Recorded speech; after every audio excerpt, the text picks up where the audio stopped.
Update bulletin में आपका स्वागत है। मैं हूं माधवी पांडे आपके साथ। सबसे पहले बात करेंगे छत्तीसगढ़ की। छत्तीसगढ़ के मुख्यमंत्री विष्णुदेव साय लैलूंगा में उमराव समाज द्वारा आयोजित कर्मा महोत्सव में कहा कि उत्सव ग्रामीण और वनांचल क्षेत्र में बड़े ही हर्ष और उल्लास के साथ मनाया जाता है। क्षेत्र में कई प्रकार के कर्मा का आयोजन होता है। हमें हमारे पुरखों द्वारा दिखाए गए राह पर चलना हमारी नैतिक जिम्मेदारी है। हमें अपनी संस्कृति को साथ लेकर चलना है, जिससे आने वाली पीढ़ी हमारे सांस्कृतिक मूल्यों से परिचित हो सके। कर्मा महोत्सव में स्वास्थ्य मंत्री श्याम बिहारी जायसवाल विशेष रूप से मौजूद थे। मुख्यमंत्री साय ने इस मौके पर लैलूंगा में सामाजिक भवन के निर्माण के लिए 49 लाख रुपए, लैलूंगा में स्टेडियम के जीर्णोद्धार के लिए 40 लाख रुपए, बास्केटबॉल कोर्ट निर्माण के लिए 20 लाख रुपए की घोषणा की और खम्हार पाकुट बांध से लैलूंगा में जलापूर्ति प्रोजेक्ट के निर्माण काम को शुरू कराए जाने की बात कही। मुख्यमंत्री विष्णुदेव साय ने गहिरा गुरु की जन्मस्थली और कर्मस्थली में उरांव समाज द्वारा कर्मा महोत्सव के आयोजन की बधाई देते हुए कहा कि उरांव समाज का गौरवशाली इतिहास रहा है।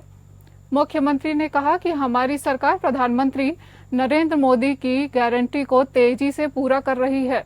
सरकार गठन के पश्चात 18 लाख रुपए पीएम आवास निर्माण को मंजूरी दी गई। केंद्र सरकार द्वारा प्रदेश में 8,46,000 आवास निर्माण की स्वीकृति दी गई है। हितग्राहियों के मकान बनने शुरू हो गए हैं। किसानों से प्रति एकड़ 21 क्विंटल धान खरीदी गई है। 12 लाख से ज्यादा किसानों के 2 साल के बकाया बोनस जारी किया गया है। तेंदुपत्ता की कीमत 4,000 से बढ़ाकर 5,500 रुपए कर दिया गया है।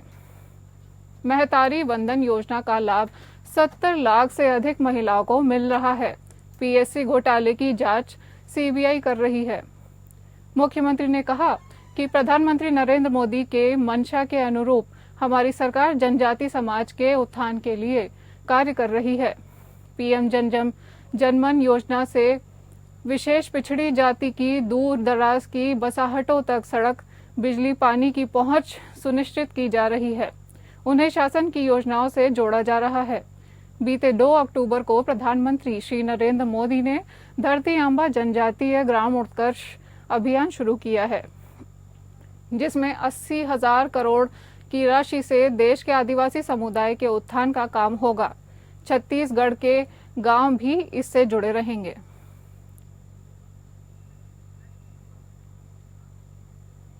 भारतीय जनता पार्टी के कुशाभाऊ ठाकरे परिसर स्थित प्रदेश कार्यालय में आयोजित सहायता केंद्र में समस्याओं और आवेदनों का त्वरित निराकरण करने के क्रम में सोमवार को प्रदेश के उप मुख्यमंत्री अरुण साव ने उपस्थित रहकर 100 की संख्या में आए आवेदनों का त्वरित निराकरण किया।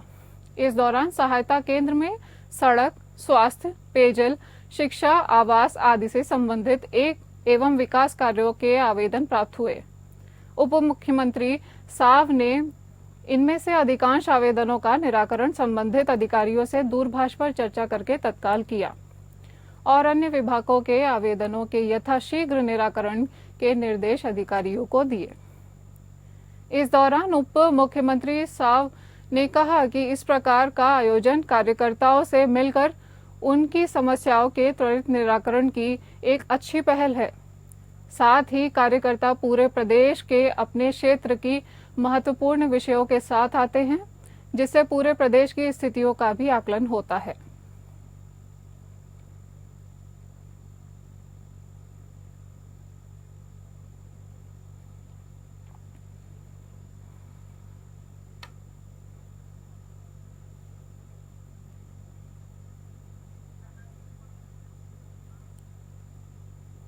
छत्तीसगढ़ शासन द्वारा नशे के अवैध कार्य करने वालों के विरुद्ध प्रभावी कार्यवाही करने के लिए निर्देशित किया गया है। निर्देश के परिपालन में पुलिस महानिरीक्षक बिलासपुर रेंज संजीव शुक्ला के दिशा निर्देश एवं पुलिस अधीक्षक भोजराम पटेल के मार्गदर्शन एवं निर्देशन में अतिरिक्त पुलिस अधीक्षक पंकज पटेल के पर्यवेक्षण में 13 अक्टूबर को जिले के साइबर सेल की टीम एवं थाना जरहा गांव को मुखबिर के जरिए सूचना प्राप्त हुई कि सफेद रंग के वाहन में कुछ व्यक्ति अवैध मादक पदार्थ ब्राउन शुगर की तस्करी करते हुए अंबिकापुर से बिलासपुर से मुंगेली की तरफ आने वाले हैं। सूचना प्राप्त होने पर तत्काल घेराबंदी एवं धरपकड़ के लिए अलग अलग स्थानों पर अलग अलग टीम को तैनात किया गया। इसी दौरान शाम तकरीबन 4 से 5 बजे के मध्य बिलासपुर तरफ से एक कार आती दिखी, जिसे पूर्व से तैनात पुलिस की टीम द्वारा घेराबंदी कर रोका गया। कार में 6 व्यक्ति सवार थे। एनडीपीएस एक्ट के प्रावधानों का पालन करते हुए कार एवं उसमें सवार व्यक्तियों की विधिवत तलाशी ली गई। कार के अंदर रखे कैरी बैग के अंदर अवैध मादक पदार्थ ब्राउन शुगर मिलने पर सभी आरोपियों को हिरासत में लेकर अवैध मादक पदार्थ ब्राउन शुगर और तस्करी में प्रयुक्त कार का जब्त किया गया।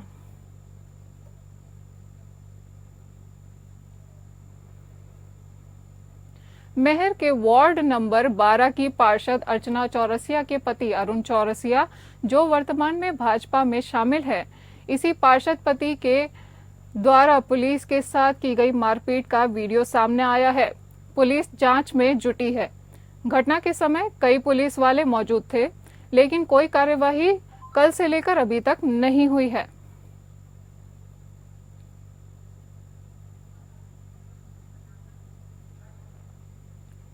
खबर झारखंड से आ रही है। पाकुड़ समेत पूरे झारखंड में सोमवार रात से 108 एम्बुलेंस के पहिए थम गए। सरकार द्वारा चलाई जा रही 108 एम्बुलेंस की पहिया थम गई है, क्योंकि वेतन नहीं मिलने से 108 एम्बुलेंस के कर्मी अनिश्चितकालीन हड़ताल पर चले गए हैं। इससे स्वास्थ्य सेवा प्रभावित होती नजर आ रही है। 108 एम्बुलेंस चलने वाले चालक और कर्मी गाड़ियों को खड़ा कर नारेबाजी करते नजर आ रहे हैं। इससे पहले इसको लेकर सभी कर्मी इकट्ठा हुए और उपयुक्त सिविल सर्जन एसडीओ को ज्ञापन सौंपा है। दरअसल पाकुड़ जिले भर में 12 एम्बुलेंस संचालित है, जिसमें 50 कर्मी कार्यरत हैं। रात दिन सेवा देने वाले कर्मियों को दुर्गा पूजा में भी वेतन नहीं मिला। बताया जा रहा है कि इससे पूर्व 108 एम्बुलेंस संचालित करने का जिम्मा ZHL कंपनी के पास था और ZHL का भी 2 महीनों का वेतन बकाया है। फिलहाल 108 एम्बुलेंस संचालित करने का जिम्मा GVK के पास है, जिनके पास 1 महीने का वेतन बकाया है। वहीं एम्बुलेंस कर्मियों का कहना है कि इस बार फिर अगर कंपनी चेंज हो जाती है तो हम लोगों का पैसा कैसे मिलेगा, क्यों ZHL का बकाया पैसा अब तक नहीं मिला है।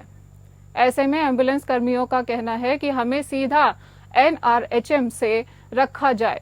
वहीं 108 एम्बुलेंस की पहिया थम जाने से मरीजों को अस्पताल ले जाने में काफी परेशानी सामने आ रही है, क्योंकि ये सेवा निःशुल्क है, जिससे गरीबों को इसका पूरा फायदा मिलता है।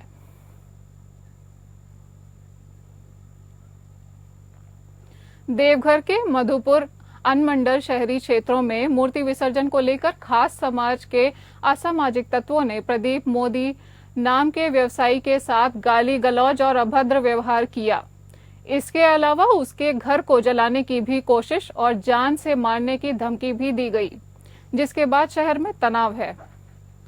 भारतीय जनता पार्टी के द्वारा प्रशासन से निष्पक्ष जांच कर दोषी और असामाजिक तत्वों पर कार्यवाही करने की मांग की गई है। वहीं गोड्डा के सांसद निशिकांत दुबे ने भी सोशल मीडिया पर मधुपुर बंद करने की घोषणा की है, जिसको लेकर भाजपा के नेता मधुपुर में कैंप कर रहे हैं और इस तरह की घटना दोबारा न हो, इसको लेकर प्रशासन को आगाह किया है। पीड़ित प्रदीप मोदी के घर की सुरक्षा बढ़ा दी गई है। पीड़ित प्रदीप मोदी पिछले 25 साल से मूर्ति विसर्जन के दौरान लोगों को पानी पिलाने का काम करते आ रहे हैं। भाजपा नेता गंगा नारायण सिंह ने कहा कि लगातार मधुपुर में खास वर्ग के असामाजिक तत्वों के द्वारा इस तरह की घटना को अंजाम दिया जा रहा है, लेकिन अब भाजपा चुप नहीं बैठेगी और जिस तरीके से प्रशासन एवं एक तरफा कार्रवाई कर रही है, ये इन्हें मंजूर नहीं है। मधुपुर गंगा जमुनी तहसील की एक अनोखी मिसाल पेश करता है, जिसे कुछ खास लोगों के द्वारा माहौल बिगाड़ा जा रहा है।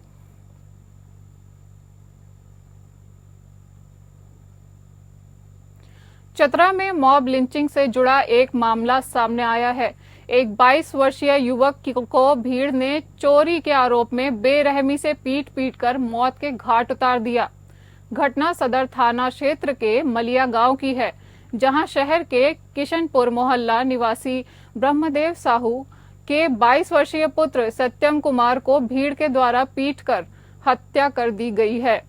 मामले में मृतक के पिता ब्रह्मदेव साह ने मलिया गांव के प्रमोद गंझू, संजय गंझू, विनोद गंझू सहित 30 से 40 अज्ञात ग्रामीणों के विरुद्ध हत्या का मामला दर्ज कराया है। थाना को दिए गए आवेदन में बताया गया है कि रविवार की सुबह 6 बजे उनके चचेरे भाई ने फोन पर यह जानकारी दिया कि सत्यम को मलिया गांव में सोलर चोरी करने के आरोप में ग्रामीण एक खंभे से बांधकर रखे हुए हैं। उक्त सूचना पर वह अपने चचेरे भाई के साथ मलिया गांव पहुंचा, जहां ग्रामीणों ने कहा कि उसका बेटा गांव का सोलर प्लेट चोरी कर लिया है। जब उसने ग्रामीणों से पूछा कि उसका बेटा कहां है, उसे मिलवाएं, तब ग्रामीणों ने कहा कि पहले चोरी हुए सोलर का पैसा लाकर दीजिए, तब बेटे से मिलने देंगे। वह पैसा लाने गांव किशनपुर जा ही रहा था कि एक ग्रामीण ने फोन कर बताया कि उसके बेटे की तबीयत ज्यादा खराब हो गई है, वापस लौटकर अपने बेटे का इलाज कराइए, पैसा बाद में दे दीजिएगा। बिहार के मुख्यमंत्री नीतीश कुमार ने मंगलवार को एक अणे मार्ग में आयोजित समारोह में हरी झंडी दिखाकर महिला एशियन हॉकी चैंपियंस ट्रॉफी गौरव यात्रा का शुभारंभ किया। मुख्यमंत्री ने यात्रा को हरी झंडी दिखाने से पहले ट्रॉफी का अनावरण किया। इसके बाद ट्रॉफी गौरव यात्रा के बस में साथ जाने वाली एकलव्य स्पोर्ट्स स्कूल की बच्चियों को मुख्यमंत्री ने ट्रॉफी सौंपा। मुख्यमंत्री, संसदीय कार्य मंत्री, खेल मंत्री और उपस्थिति वरीय पदाधिकारियों को एकलव्य स्पोर्ट्स स्कूल की बच्चियों ने हॉकी स्टिक भेंट करके उनका अभिनंदन किया। मुख्यमंत्री ने हॉकी गौरव यात्रा के लिए तैयार की गई बस का मुआयना किया। इसके बाद मुख्यमंत्री ने हरी झंडी दिखाकर बस को विदा कर यात्रा का शुभारंभ किया। बिहार में पहली बार 11 नवंबर से 20 नवंबर 2024 तक आयोजित होने वाली अंतर्राष्ट्रीय women's Asian hockey champions trophy 2024 के संदर्भ में ट्रॉफी गौरव यात्रा 14 अक्टूबर से 10 नवंबर तक निकाली जा रही है, जो हरियाणा, पंजाब, ओडिशा और झारखंड राज्यों के अलावा बिहार के सभी 38 जिलों से होकर गुजरेगी।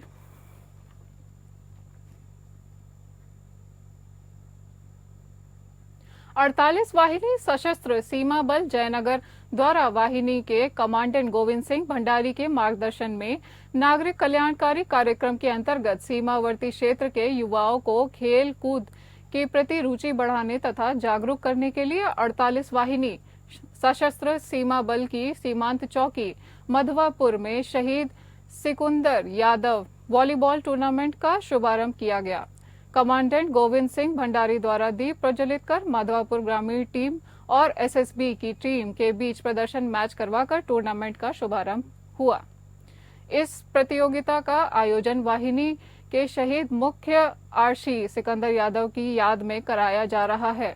शहीद सिकंदर यादव की शहादत उनके पैतृक निवास स्थान गांव पांडेडीह जिला जुमोई में 9 दिन के आकस्मिक अवकाश के दौरान 17 सितंबर 2018 को नक्सलियों द्वारा किए गए हमले में हुई थी। उनकी याद में हो रही इस प्रतियोगिता में कुल 60 टीमें भाग लेंगी। प्रतियोगिता का अंतिम और फाइनल मैच 16 अक्टूबर को खेला जाएगा।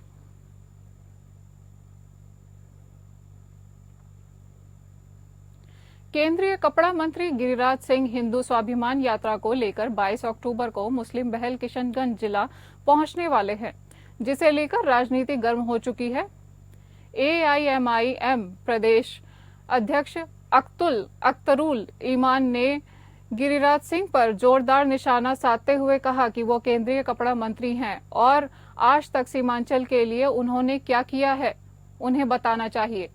उन्होंने कहा कि गिरिराज सिंह सिर्फ नफरत की सौदागरी करने आ रहे हैं और सीमांचल में टीका और टोपी को टकराने की बात करेंगे, जबकि यह अमन पसंद इलाका है। उन्होंने कहा कि यहाँ के मस्जिद और दाढ़ी टोपी में उन्हें पाकिस्तान नजर आता है।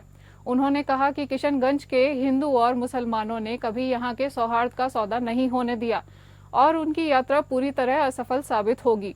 गौरतलब है कि 18 अक्टूबर से गिरिराज सिंह की हिंदू स्वाभिमान यात्रा भागलपुर से शुरू होगी और 22 तारीख को किशनगंज पहुंचकर समाप्त होगी, जिसे लेकर यात्रा से जुड़े नेता बड़े पैमाने पर तैयारी कर रहे हैं।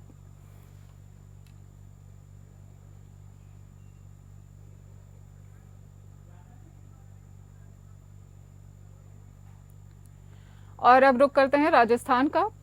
Rising Rajasthan global investment summit 2024 के तहत राज्य में निवेश बढ़ाने के लिए यूरोप के निवेशकों और कंपनियों से मुलाकात के लिए मुख्यमंत्री भजनलाल शर्मा के नेतृत्व में राजस्थान सरकार का उच्च स्तरीय प्रतिनिधिमंडल जर्मनी के दौरे पर है।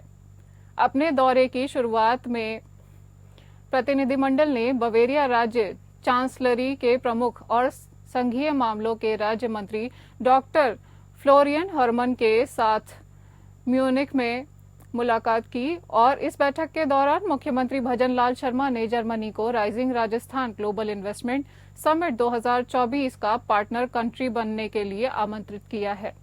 इसके अलावा मुख्यमंत्री ने नीमराणा जापानी निवेश क्षेत्र की तर्ज पर राजस्थान में जर्मन निवेशकों के लिए एक विशेष निवेश क्षेत्र स्थापित करने की भी पेशकश की। डॉक्टर हनुमन से हुई इस मुलाकात के दौरान मुख्यमंत्री भजनलाल शर्मा ने जर्मनी के बवेरिया राज्य और राजस्थान के बीच एक सिस्टर पार्टनरशिप स्थापित करने का भी प्रस्ताव रखा, जिसमें अक्षय ऊर्जा पर विशेष जोर दिया जाएगा। बवेरिया और राजस्थान के बीच संबंधों को मजबूत करने के लिए इस बैठक में राजस्थान में बवेरिया का एक कार्यालय स्थापित करने का भी मुख्यमंत्री ने अनुरोध किया और राज्य में निवेश आकर्षित करने में जर्मन सरकार से सहयोग की अपेक्षा व्यक्त की। इस बैठक के दौरान बावरिया और राजस्थान के बीच स्किल्ड मैन पावर की जरूरतों को पूरा करने के लिए आपसी साझेदारी पर भी चर्चा की गई।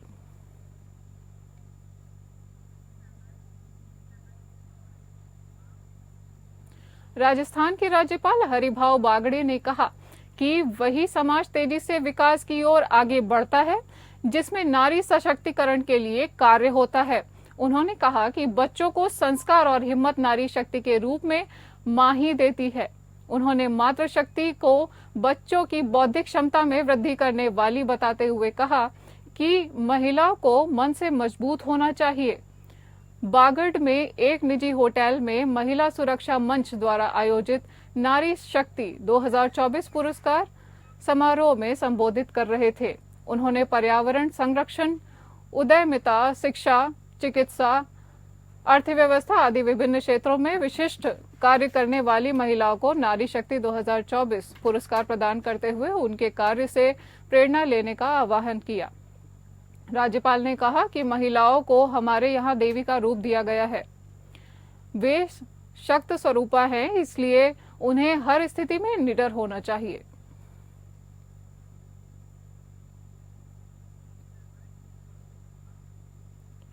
बीजेपी राजस्थान प्रदेश अध्यक्ष और राज्यसभा सांसद मदन राठौड़ ने सोमवार को दिल्ली प्रवास के दौरान केंद्रीय सड़क परिवहन मंत्री नितिन गडकरी, रेल संचार एवं इलेक्ट्रॉनिक्स और सूचना प्रौद्योगिकीकरण मंत्री अश्विनी वैष्णव और कानून मंत्री अर्जुन राम मेघवाल से शिष्टाचार मुलाकात की। भाजपा प्रदेश अध्यक्ष मदन राठौड़ ने केंद्रीय मंत्रियों से मुलाकात कर राजस्थान के विकास के मुद्दों के साथ संगठन से जुड़े विभिन्न महत्वपूर्ण विषयों पर सार्थक चर्चा की। भाजपा प्रदेश अध्यक्ष मदन राठौड़ ने बताया कि केंद्रीय सड़क परिवहन एवं राजमार्ग मंत्री नितिन गडकरी से मुलाकात के दौरान राजस्थान में सड़क मार्ग को बेहद और बेहतर करने के साथ आमजन को जाम से निजात दिलाने के लिए वैकल्पिक मार्ग तैयार करने पर चर्चा की गई है। इस दौरान जयपुर से किशनगढ़ 6 लेन हाईवे पर बढ़ते यातायात को देखते हुए सर्विस लेन शीघ्र पूरा करने का आग्रह किया। इसके साथ ही जयपुर से अजमेर तक जाम से मुक्ति के लिए फ्लाईओवर के निर्माण कार्य को शीघ्र पूरा करने के साथ आवश्यकता अनुसार नए फ्लाईओवर बनाने पर भी चर्चा की गई।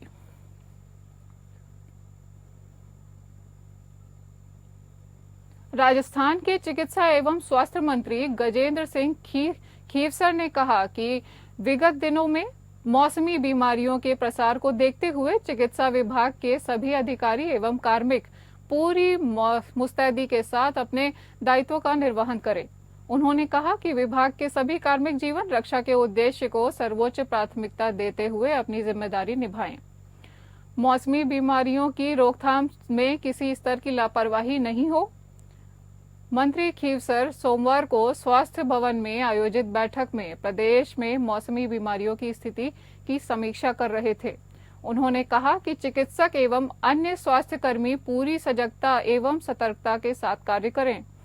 मौसमी बीमारियों से ग्रसित रोगियों को तत्काल प्रभाव से जांच एवं उपचार उपलब्ध करवाया जाए।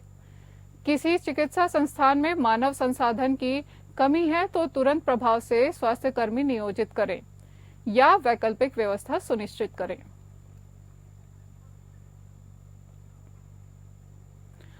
आज के लिए हमारे साथ इतना ही। बने रहिए हमारे साथ, तब तक के लिए नमस्कार।